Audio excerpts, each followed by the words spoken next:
Puji Tuhan. Sebelum saya langsung ke firman, saya sudah nggak tahan. Ada satu pengumuman yang sama pentingnya, yaitu hari Sabtu ini, besok ini, Sabtu, pukul 1 waktu Indonesia bagian Barat. Jadi cocokkan sendiri, di Gereja Mawar Sharon di mana-mana akan ada KKR anak kecil. Jadi KKR anak-anak elementary, atau anak-anak SD hingga awal SMP. Atau kaum pra-remaja. Di situ saya akan sampaikan firman tentang puji-pujian. KKR ini adalah KKR Praise the Lord.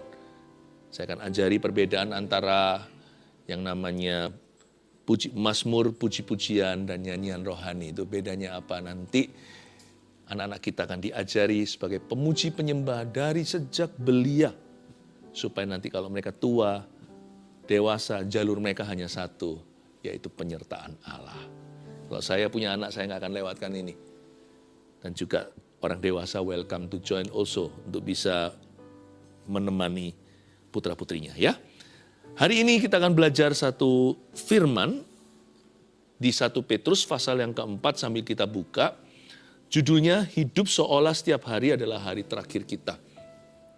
Saya mendapat sebuah rema dari Roh Kudus untuk mempersiapkan hati kita itu dipakai Tuhan secara maksimal. Hidup seolah setiap hari adalah hari terakhir kita, bukan berarti esok kita akan mati. Malah justru orang yang hidup begini itu panjang umur, karena tidak pernah menyia-nyiakan waktunya.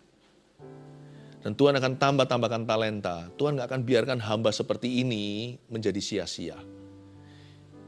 Sebenarnya kita semuanya itu punya satu anugerah. Mungkin kita belum punya apa yang kita angankan, kita belum miliki apa yang kita dambakan. Tapi selama kita masih bernafas, jiwa kita di dalam raga, itu kasih karunia tak terhingga, sadari. That the fact that we are alive, faktanya bahwa kita masih hidup, itu nggak boleh dianggap remeh oleh siapapun juga. Jangan dipandang murah.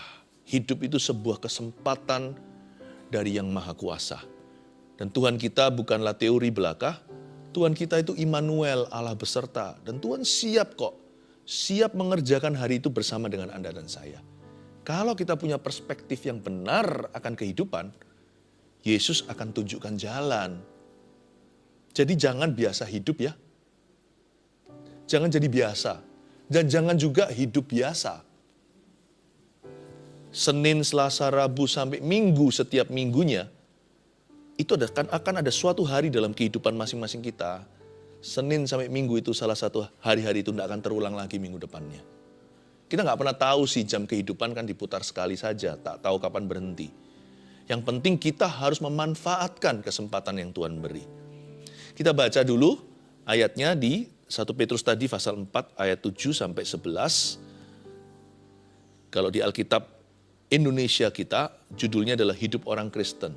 Saya kasih judul, Hidup Seolah Setiap Hari Adalah Hari Terakhir Kita, ayat 7. Kesudahan segala sesuatu sudah dekat. Karena itu kuasailah dirimu dan jadilah tenang, supaya kamu dapat berdoa. Tetapi yang terutama, kasihlah sungguh-sungguh seorang akan yang lain. Sebab kasih menutupi banyak sekali dosa. Berilah tumpangan seorang kan yang lain dengan tidak bersungut-sungut. Layanilah seorang kan yang lain sesuai dengan karunia yang telah diperoleh tiap-tiap orang sebagai pengurus yang baik dari kasih karunia Allah. Jika ada orang yang berbicara, baiklah ia berbicara sebagai orang yang menyampaikan firman Allah. Jika ada orang yang melayani, baiklah ia melakukannya dengan kekuatan yang dianugerahkan Allah. Supaya Allah dimuliakan dalam segala sesuatu karena Yesus Kristus. Ialah yang mempunyai kemuliaan dan kuasa sampai selama-lamanya. Amin. Dimulai dari ayat 7. Karena itu kuasailah ayat 7 sekali lagi, kesudahan segala sesuatu sudah dekat.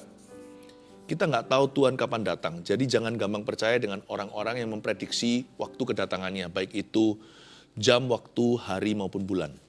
Nggak ada orang tahu. Udah titik, Yesus sudah berkata, anak pun memilih tidak tahu, hanya Bapa yang mengetahui. Jadi sudah jangan coba kita untuk menebak. Tapi yang pasti ayat ini bukan hanya bicara tentang kedatangan Tuhan, bahwa kesudahan setiap kita itu sudah dekat, artinya kita semua itu, apapun status kita, apapun cerita hidup kita, setiap manusia itu sangat dekat dengan kesudahan. Kita itu lebih dekat dari kematian daripada yang kita kira. Sadarkah Anda? Hidup kita itu kalau kita bisa pasang stiker di dahi, akan ada tulisan fragile atau pecah belah. Tubuh kita, jiwa kita itu fana. Tapi roh kita itu kekal yang sudah dilahirkan kembali oleh firman Allah. Kesudahan segala sesuatu sudah dekat. Hiduplah setiap hari seolah hari terakhir. Pastikan bahwa iman kita berbuah. Karena itu, sebelum imannya berbuah, ada saran nih. Karena itu kuasailah dirimu dan jadilah tenang. Supaya apa? Supaya kamu dapat berdoa. Saya sadari setiap hari hal pertama yang harus kita bangun, bahkan setiap pagi, pembukaan hari itu harusnya adalah mezbah doa. Kehidupan doa itu harus dibangun dengan sungguh-sungguh, karena tiap hari sangat mungkin kita bertemu dengan kekekalan.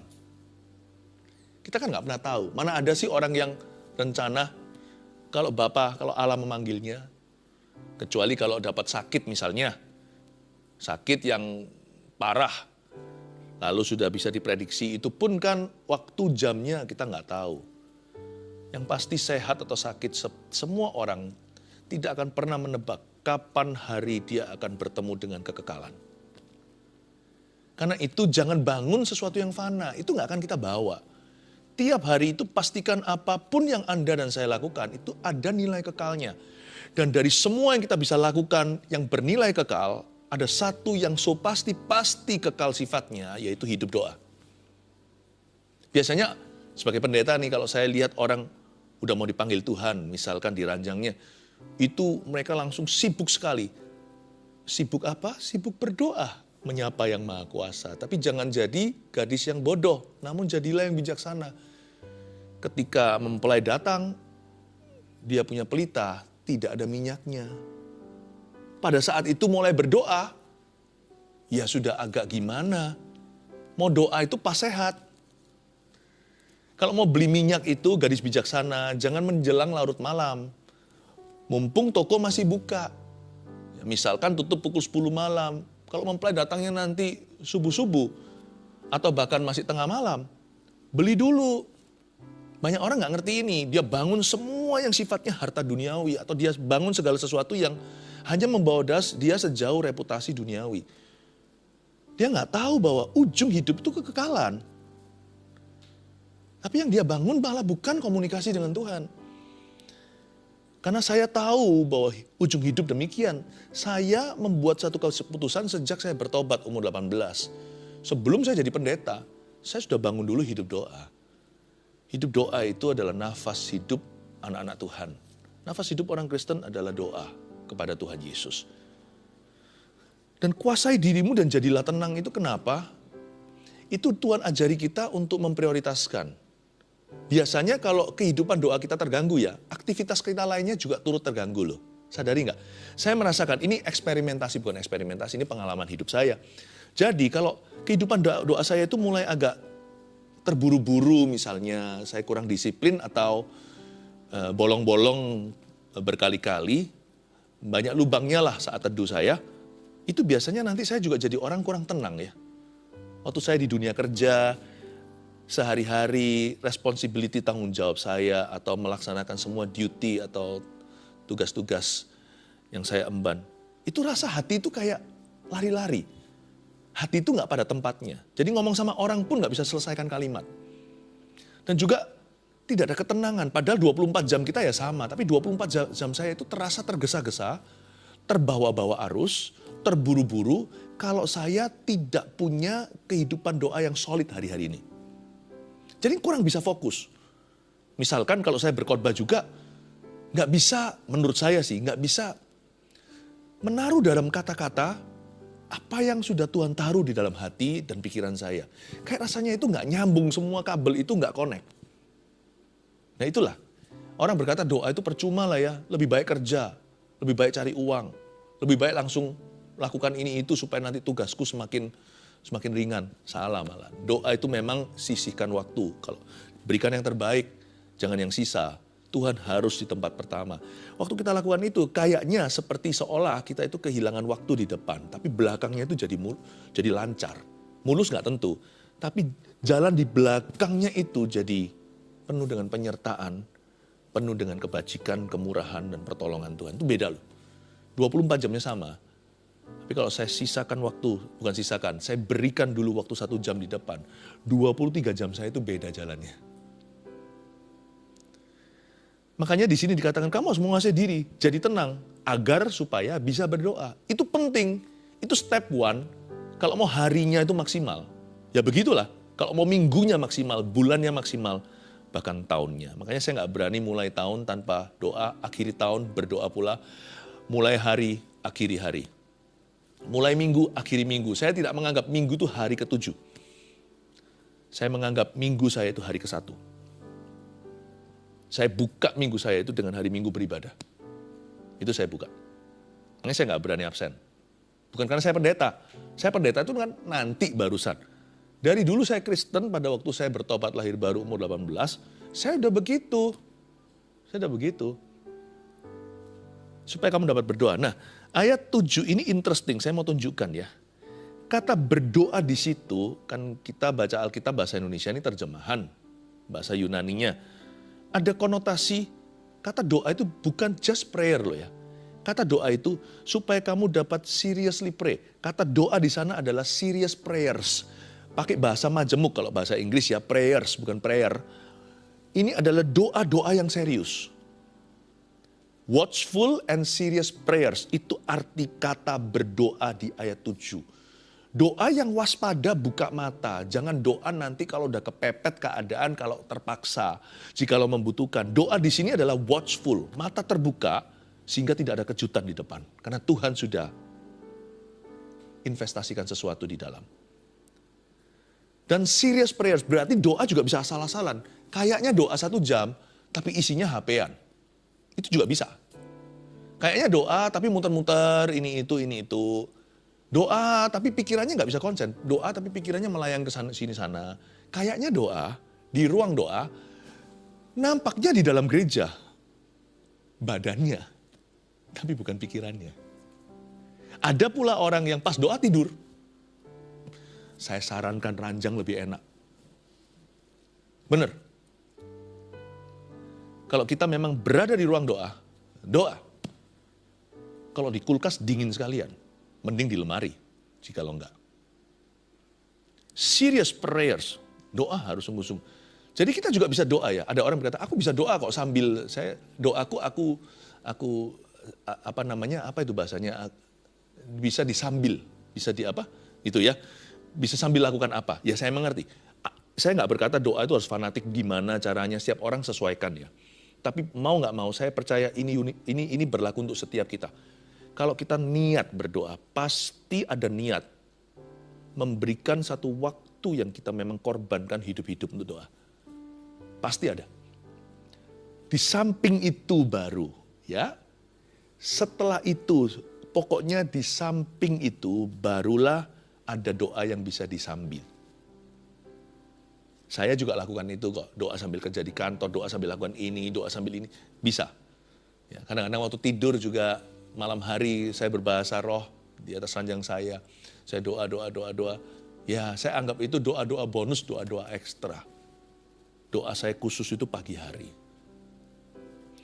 Yang maksudnya doa serious prayers di sini bukan doa yang disambi. Ini doa yang dikhususkan. Consecrated, set apart, dipisahkan, dinasarkan untuk Tuhan. Doa itu waktu itu seperti nasir untuk Tuhan. Itu maksudnya supaya kamu dapat berdoa. Ini bukan yang disambi. Hiduplah setiap hari dengan komitmen ini. Sorry, karena kita tidak tahu kapan, hari mana kita akan mati. Salah satu misteri adalah gini, saya nggak ngomong ini pesimis ya. Kayaknya kalau kita jalankan talenta, nggak mungkin lah Tuhan itu izinkan kita prematur. Tuhan yang tahu kapan, tapi Tuhan pasti penuhkan rencananya dalam diri kita. Jadi jangan takut mati. Tapi sungguhan, saya pikirkan. Kira-kira nanti ya, kita itu kalau dipanggil angkanya, kalau Tuhan nggak datang, dalam waktu masa hidup kita sekarang. Kalau Tuhan datangnya masih nanti, tapi kita yang duluan terpanggil. Harimu hari apa ya? Senin? Selasa? Rabu? Kamis? Jumat, Sabtu, Minggu? Nggak jauh. 1 dari 7 hari ini, salah satu hari itu angka kita dipanggil. Nomor kita dipanggil. Saya nggak tahu. Saya nggak tahu nanti hariku apa. Makanya saya hargai tiap hari adalah harinya Tuhan. Hari ini harinya Tuhan. Hari Senin, hari Selasa, hari Rabu. Hari Kamis harinya Tuhan. Hari Jumat harinya Tuhan. Hari Sabtu, hari Minggu harinya Tuhan. Karena saya nggak tahu kapan hari minggu depannya nggak diulang tuh hari dalam hidup saya. I need to pray every day. Every hour. Setiap jamku perlukan seperti lagu himnal itu. Jadi firman ini menghibur hati, sejuk di dada, bukan untuk menakuti. Firman ini perlu didengarkan, bukan orang ingin mendengarkan ini. Saya tidak menyampaikan apa yang telinga ingin dengar, tapi apa yang perlu didengarkan. Saya rasa keluarga Anda pun mungkin gak akan tega ngomong begini. Tapi izinkan saya mengatakan bahwa kekekalan pintunya lebih dekat dari yang kita kira. Ayat 8, oh haleluya. Tetapi yang terutama, kasihilah sungguh-sungguh seorang akan yang lain, sebab kasih menutupi banyak sekali dosa. Ayat 8. Kalau kita harus doa sungguh-sungguh tiap hari, nggak kalah penting dari itu setelah kita keluar dari ruang doa kita adalah kita harus belajar mengasihi setiap orang di hidup kita dengan sungguh-sungguh pula. Dan dengan segenap hati. Tetapi yang terutama loh, Petrus berkata ini yang paling penting sebelum aktivitas lainnya, job deskripsi. Nomor 1 ini adalah tugas wahid nomor 1 Kristiani. Kasihilah sungguh-sungguh seorang akan yang lain. Karena kita nggak tahu hari mana Tuhan memanggil kita. Dan kasihilah sungguh-sungguh seorang akan yang lain dengan catatan kasih itu menutupi banyak sekali dosa. Bukan hanya I love you, tapi kata I love you bisa dilanjutkan jika perlu dengan kalimat ini. I forgive you. I love you itu bukan titik dalam Tuhan. Aku cinta padamu itu ada koma. Harus siap diisi berikutnya. I forgive you. Aku ampuni kamu. Atau please forgive me. Ampuni saya. Dua sisi sih. Gak pernah itu sepihak. Kasih menutupi banyak dosa. Maksudnya kalau kamu mengasihi itu, kasihlah sungguh-sungguh sampai be ready to forgive, sampai siap untuk mengampuni. Itu berarti small to big offenses, pelanggaran kecil sampai pelanggaran besar. Baik itu mengampuni atau diampuni. Makanya itu kata I love you tidak bisa komplit karena kita ini manusia, orang berdosa. I love you itu koma. Kita juga harus siap bukan hanya berkata I forgive you atau please forgive me, tapi kita juga harus siap untuk ngomong begini. I'm sorry. Selama kita masih bisa mati, harus tercetus kalimat ini kepada seseorang. Karena kita ini gak sempurna, kita pasti pernah melukai. Sengaja atau tidak sengaja. Selama kita masih bisa mati, kata I'm sorry jangan sampai sirna dari mulut Anda dan mulut saya. Karena kita butuh mengucapkan itu, tidak sembarang orang dikit-dikit sorry, tapi kepada orang yang perlu mendengarnya, kita harus mengumandangkannya. Hiduplah tiap hari mengasihi dengan cara ini. Dan jangan mendendam, jangan rencanakan pembalasan. Kalau orang itu hidup setiap hari seolah-olah hari terakhirnya, dia nggak ada waktu untuk merancangkan balas dendam. Karena yang dia rancangkan hanyalah pahala di sorga.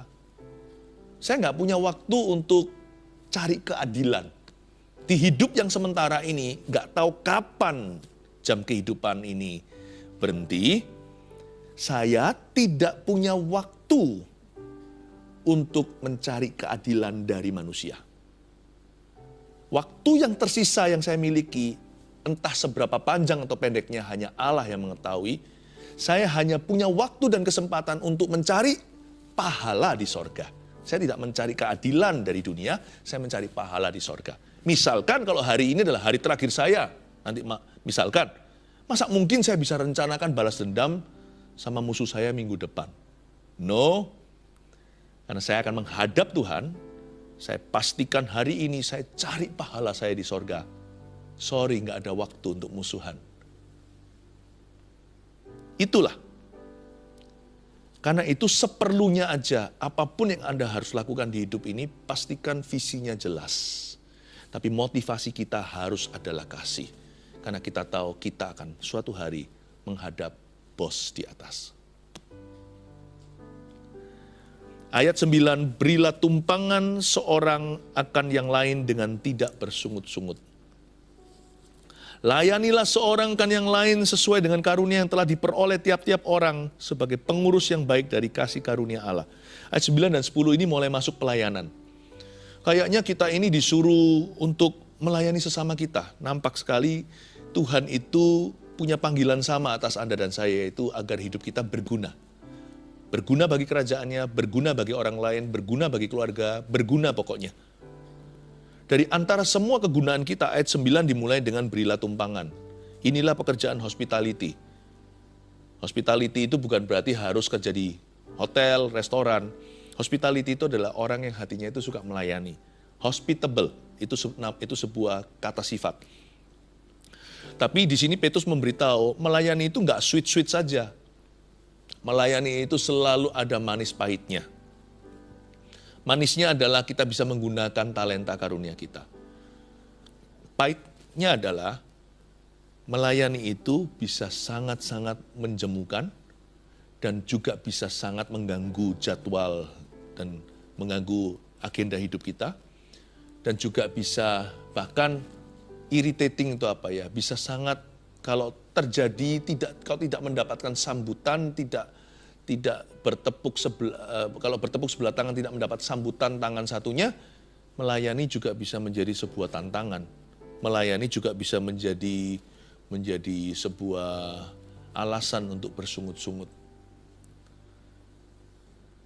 Karena itu Petrus berkata seperti ini, tiap hari itu selalu ada tantangannya.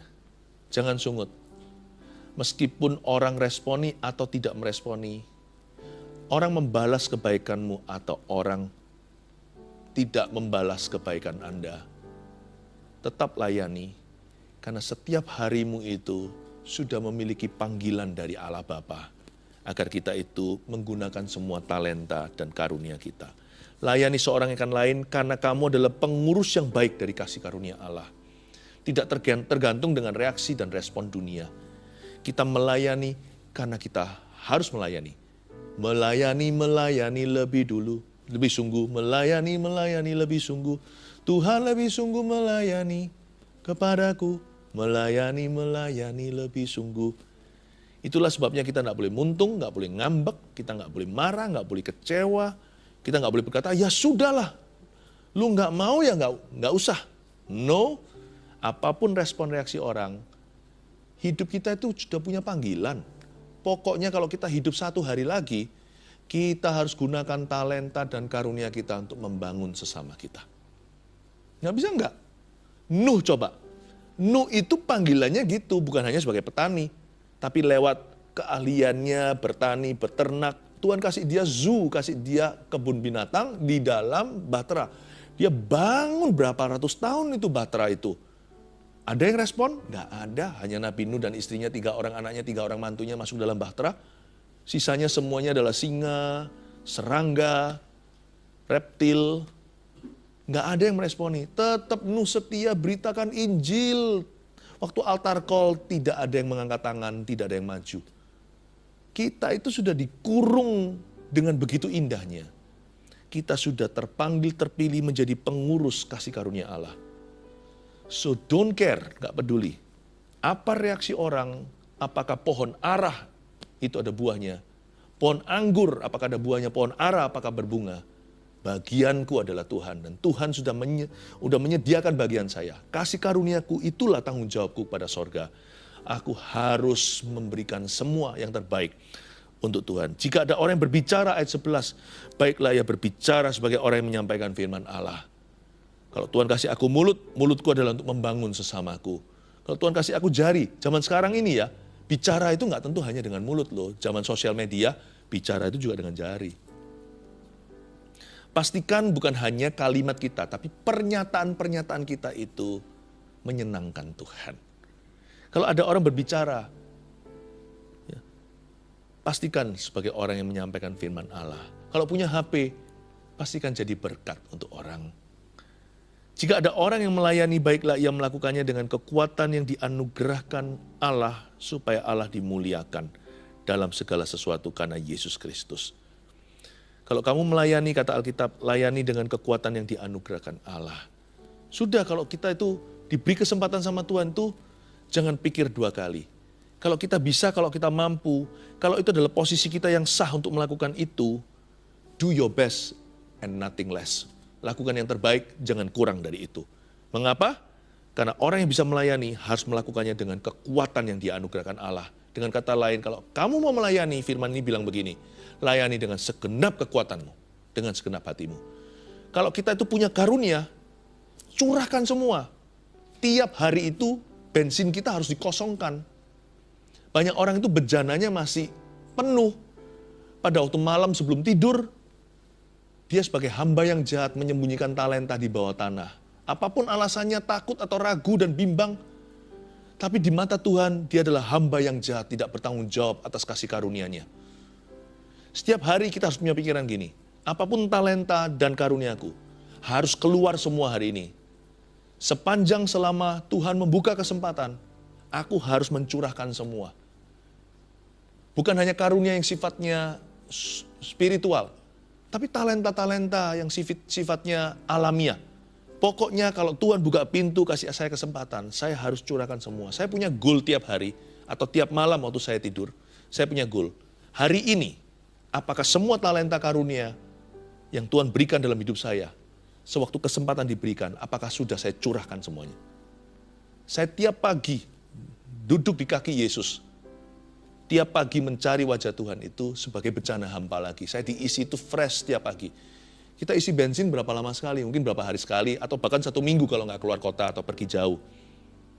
Tapi kalau bejana kita, bensin rohani kita harus diisi tiap pagi itu kosong lagi, dipenuhi dari awal. Karena itu setiap hari jangan hemat. Kalau Anda menyembah, sembah Tuhan. Kalau Anda melayani orang, layani orang. Kalau tolong orang sungguh-sungguh. Kalau kerja beneran. Dan ini berlaku untuk kita dalam dunia kerja, di rumah, di gereja. Kalau melayani itu jangan tanggung, jangan hemat. Jangan ilmunya ditahan. Kalau kita bisa ajari orang untuk jadi lebih baik daripada kita, ajari. Kalau saya dikasih kesempatan bicara dengan para pengkhotbah, sekalipun saya punya khotbah tetap tidak sempurna, jauh. Saya masih harus banyak belajar sama. Tapi kalau dengan yang junior-junior, kalau saya dikasih kesempatan bicara sama mereka, saya akan curahkan semua yang saya tahu. Supaya kalau bisa 10 tahun saya itu dibalap atau sama mereka dalam waktu 10 hari, kalau mau nolong orang jangan tanggung. Kalau mau ngajarin orang juga jangan tanggung. Kalau mau belajar juga jangan tanggung. Apapun karunia dan talentamu hari ini, kalau Tuhan buka pintu, curahkan semua. Kosongi bejanamu. Besok pagi minta yang baru sama Tuhan, minta diisi lagi oleh Roh Kudus. Itu maksudnya dengan segenap kekuatan dalam segala sesuatu karena Yesus Kristus, sebab Ialah yang punya kemuliaan dan kuasa sampai selama-lamanya. Amin. Ada 3 rangkuman hari ini.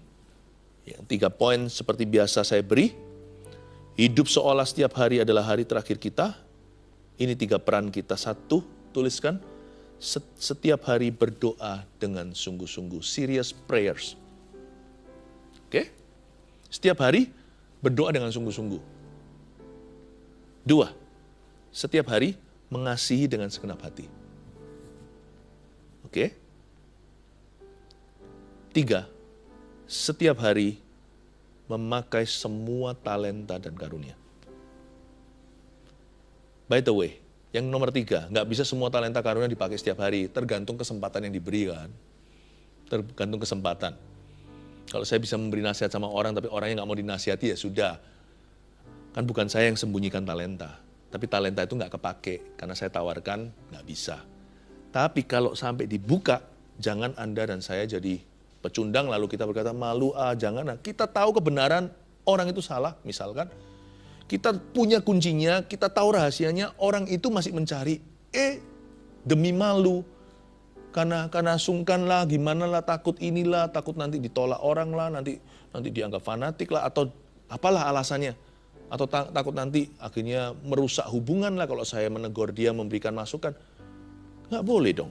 Kalau Tuhan sudah buka pintu, kita nggak pakai talenta kita, itu berarti kita sembunyikan di bawah tanah. Saya jadi orang sama Tuhan itu begini. Pokoknya hari ini Tuhan, take it all. Take it all. Saya curahkan semuanya. Kalau saya curahkan air gitu, dari bejana saya akan curahkan semuanya. Itulah sebabnya saya tidak akan kekurangan apa-apa. Tiap pagi saya diisi. Jangan isi bensinnya sama Yesus, sama Tuhan itu setiap minggu ya, atau setiap bulan. Tiap hari kosongkan, Tuhan akan isi baru. Haleluya. Semoga hidup Anda dan hidup kita semua semakin hari semakin mencerminkan kemuliaan Tuhan. Mari kita persembahkan hidup kita untuk Tuhan lewat lagu ini. Kita nyanyikan bersama. Kita menghampiri sekali lagi tata Allah.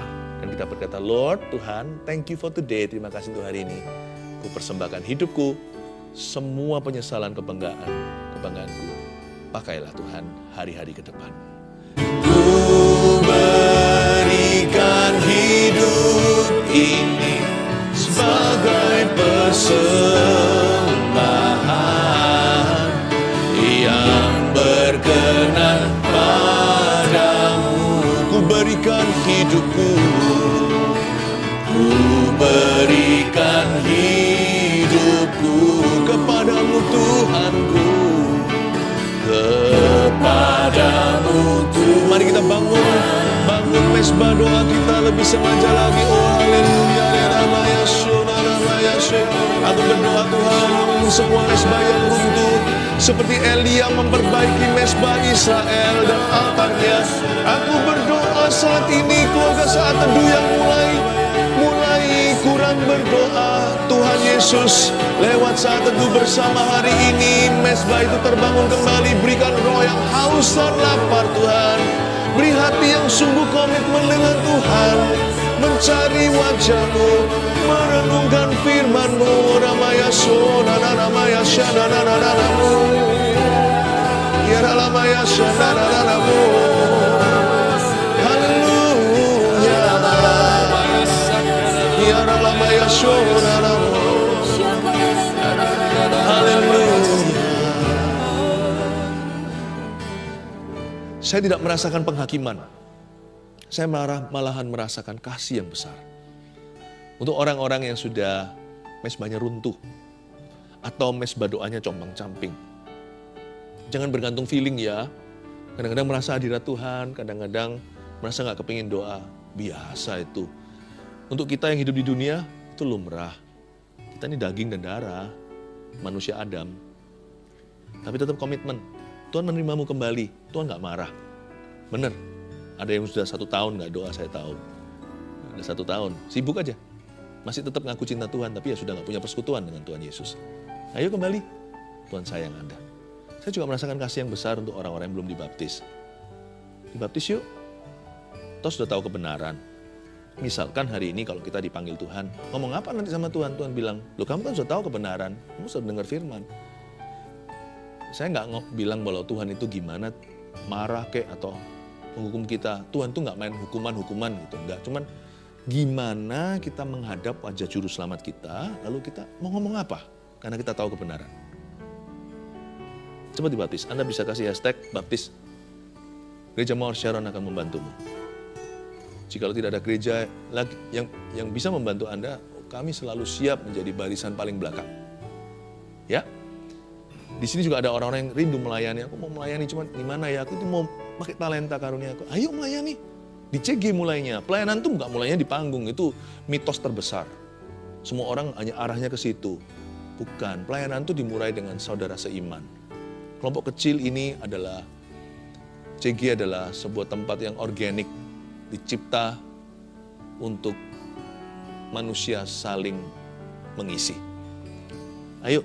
Hashtag juga CG gitu, nanti pokoknya hashtag baptis, hashtag CG gitu aja, nanti kita tahu kok. Kami tahu bagaimana untuk membimbing Anda. Pasti ada orang yang menolong saya. Amin, puji Tuhan. Diberkati Tuhan, mari kita sama-sama mengangkat tangan kita sambil kita katakan, ku persembahkan hidupku. Ku persembahkan hidupku kepadamu.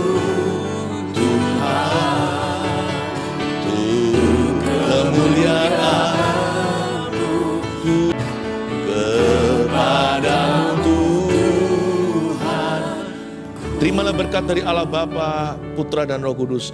Yesus berkata, akulah jalan kebenaran dan kehidupan. Biarkan hidupmu diberkati dan jadi berkat. Tiap hari berarti dan bermakna. Terimalah berkat dalam kekekalan Bapa, dalam nama Putranya, Yesus Kristus. Haleluya. Amin. Puji Tuhan.